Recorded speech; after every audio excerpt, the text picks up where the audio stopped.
For our heat transfer project, we wanted to determine if it is worth overclocking a CPU.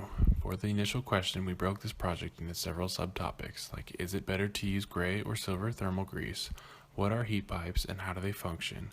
Can you quantify percent gain in heat loss from a stock heatsink to an aftermarket one? And what is the max wattage our heatsink can dissipate to the air? Our test system for this project is an i7-6700K central processing unit, or CPU, with a max TDP or thermal design power of 91 watts. The case has 3 fans. The front fan is 180 millimeters, the back fan is 120, and the CPU fan is 140. Each fan is fully programmable and were used at optimal settings for quiet operation, and throughout testing were ramped to 100% for maximum cooling.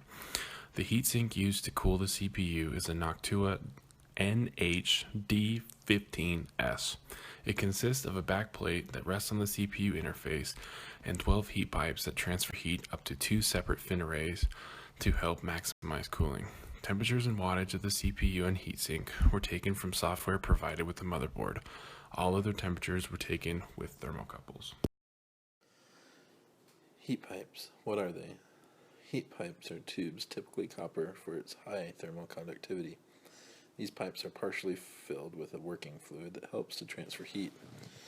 As fluid at the base of the pipe heats up, it changes phase to a gas and rises to the cooler top of the heat pipe, where it condenses on the pipe walls and runs back down through capillary effects.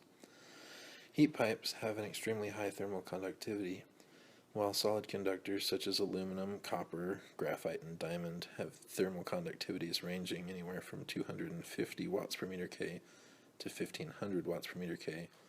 Heat pipes have effective thermal conductivities that range anywhere from 5,000 to 200,000 watts per meter K. Though we don't have specs on what the working fluid is in our particular heat pipes, our best guess is that it is water because we have copper pipes with nickel plating, as can be seen from this table.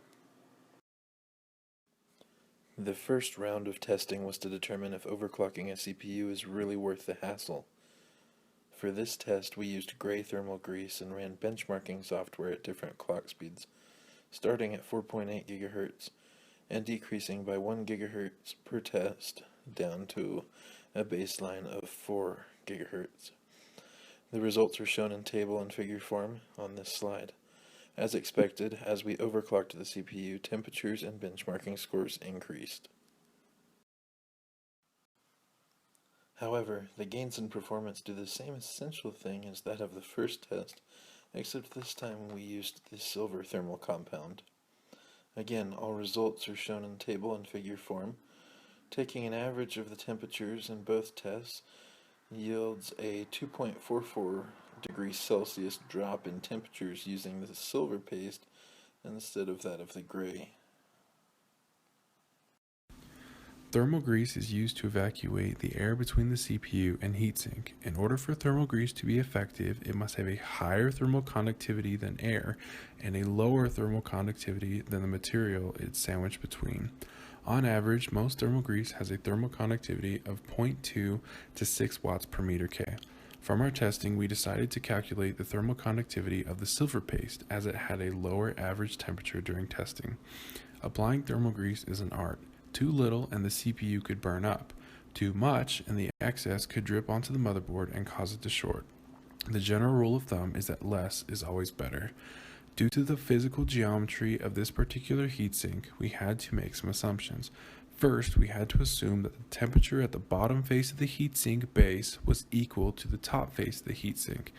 This was a necessary assumption because it allowed us to do a composite wall analysis with a known temperature below the heat pipe connection. If we did not make this assumption, our calculations would not have been reasonable because most of our heat loss occurs through the heat pipes and there would be no good way to model this. After coming to this conclusion, we calculated the K value of our silver thermal grease using a resistance network to be about 3.27 watts per meter K. This conductivity falls in the upper range of the spectrum of data that we found for current thermal greases found in the market. Given the assumptions that we made earlier, this answer seems reasonable. As seen in this figure, this is larger than your average heatsink. The CPU used for this project is not sold with a stock heatsink like most are. Initially, when we tested CPU temperatures based on different clock speeds, we ran the same test on a stock heatsink that came with an older model of an i7. It became quite apparent that stock heatsinks cannot dissipate heat fast enough to cool the CPU. A single-core benchmark test at 4.0 GHz caused the CPU to spike to 93 degrees Celsius. For this reason, all of our tests were completed with an aftermarket heatsink. Here you can see 3 locations that we took thermocouple temperature measurements.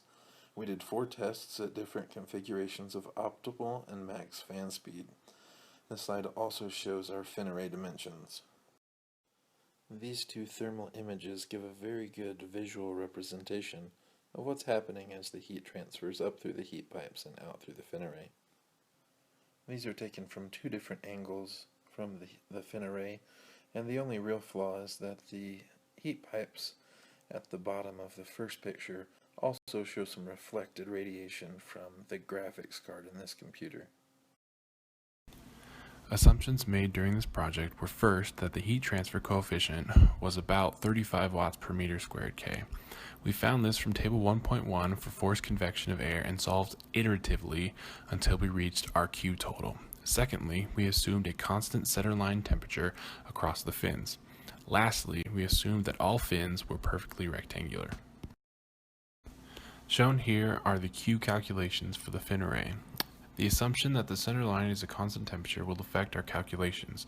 However, we do not have the skill set to calculate heat loss from an annular fin of non-uniform length. The percent error that we calculated based on the 61.49 watts that we were running during this test gives us an overall percent error of about 5.4. While this seems good, in all reality, our H is probably off from what it actually is because of our assumption of constant centerline temperature. In conclusion, this project proved to be more difficult than previously anticipated due to challenging geometries and non-uniform temperatures along heat pipes. To answer the initial question, we found that overclocking a CPU is only beneficial for high-end gaming or video production. However, you still run the risk of burning out the CPU due to increased voltage. We learned that heat pipes are very effective at quickly transferring heat into the fin array. We also learned that there is a difference between thermal greases, and simple research can aid in which brand to buy.